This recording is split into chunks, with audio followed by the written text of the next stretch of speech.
Mais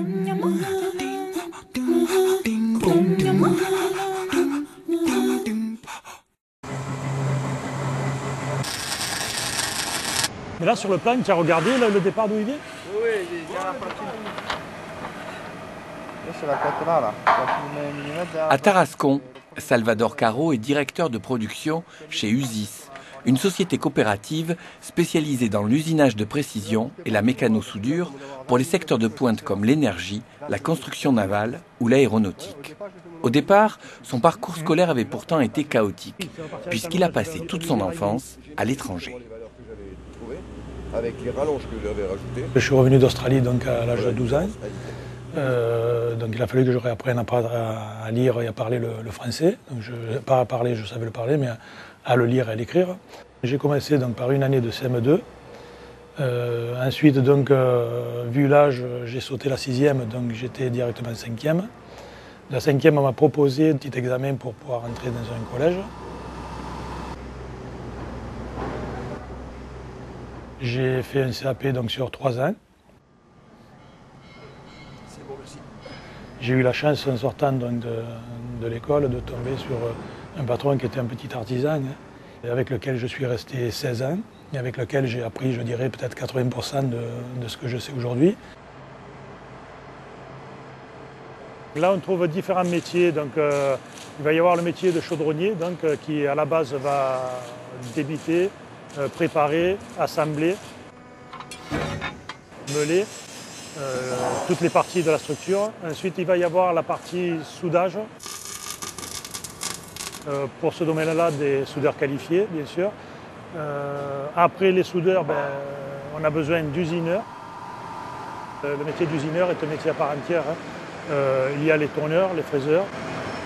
J'ai eu la chance d'avoir, à la disparition, on va dire, de mon premier patron, d'avoir été pris par l'entreprise Plisson, donc par M. Plisson lui-même, qui m'a fait une proposition, parce que je tardais un petit peu à ce moment-là à me mettre à mon compte. Tu as utilisé les plaquettes qu'on avait dit. Ouais, ça va. L'entreprise donc, a été rachetée par un patron. Au bout de 2 ans, on a eu des problèmes, donc on a déposé le bilan. Les patrons après, c'est un petit peu nous qui avons repris sous forme de scope. Et après, je dirais que l'évolution du fait qu'on faisait avec les personnes qui existaient déjà dans l'entreprise a fait qu'on a évolué chacun un poste différent. Il est plus facile de faire avec les personnes qu'on a dans l'entreprise. L'évolution dans l'entreprise, je pense que c'est ce qu'il y a de mieux. C'est mieux que de rentrer quelqu'un de l'extérieur qui va chambouler un petit peu tout ce qui existe. Aujourd'hui, peut-être que la formation elle est trop basée sur la commande numérique, par exemple, où on demande à des jeunes d'appuyer sur un bouton pour pouvoir faire telle ou telle phase.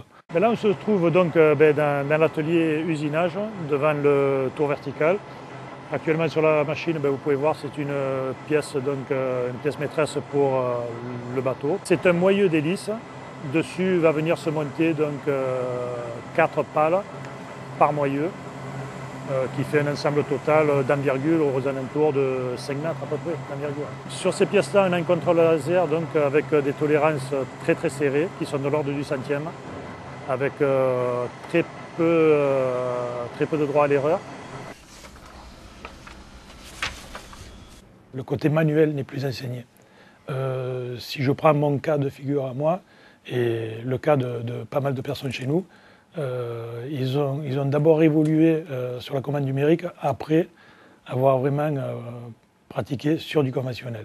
Que vous soyez scope ou entreprise normale, l'être humain reste un être humain. Il est très difficile d'arriver à faire travailler ensemble plus de 2 personnes à la fois. Là. Après, s'il y a 2 personnes qui ont un caractère différent, il faut faire en sorte qu'ils travaillent ensemble. J'aime mon métier. Je pense que pour réussir, il faut également aimer ce qu'on fait. Il faut qu'on se sente bien. Si on fait un métier qu'on n'aime pas, on ne réussit pas, je pense pas, ou très difficilement. On regrettait de ne pas m'être mis à mon compte, non, pas du tout, parce que finalement, je m'aperçois que je suis heureux chez moi, je suis heureux à mon travail. Donc, je n'ai pas de regrets à ce niveau-là. Ça m'a permis également de parfaire mes connaissances. Si j'avais été tout seul, j'aurais ma façon de travailler aujourd'hui. J'en apprendrais pas plus, sinon ce que je pourrais m'apprendre à moi-même. Là, le fait de côtoyer des gens, ça permet quand même d'évoluer et d'apprendre beaucoup de choses.